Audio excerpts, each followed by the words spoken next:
Jarida maarufu la Forbes nchini Marekani limeripoti kuwa Iran imezindua kile ambacho jarida hilo limekiita kill switch.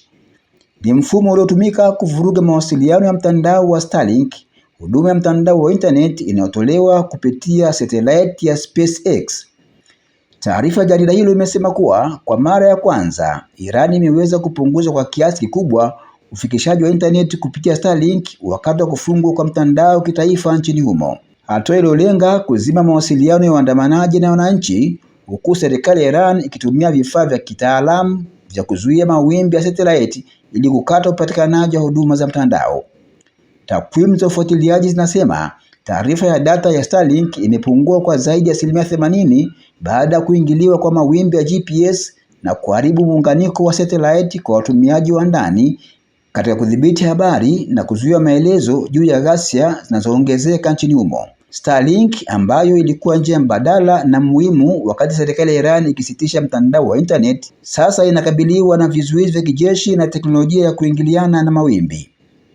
Kufuatia hatua hiyo, sehemu kubwa ya Iran imekosa mtandao wa internet kwa zaidi ya saa kadhaa mfululizo na huduma zote za simu mbalimbali zimezimwa, ikiwa ni pamoja na Starlink ambayo imekuwa ikichangia kusambaza taarifa zinazosambazwa nje ya nchi kuhusu maandamano na ghasia zilizoibuka nchini humo baada ya kushuka kwa thamani ya rial takriban wiki mbili zilizopita.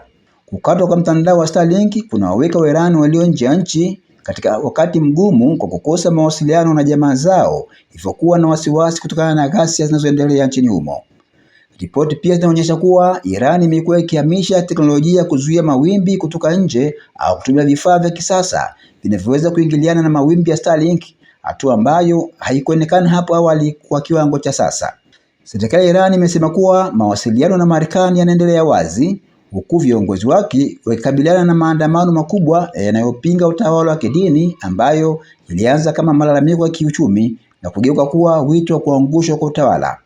Kwa mujibu wa taasisi ya haki za binadamu ya HRNA, watu 490 na wafanyakazi 48 wa usalama wamepoteza maisha kutokana na ghasia hizo, huku zaidi ya watu 10,000 wakitiwa nguvuni.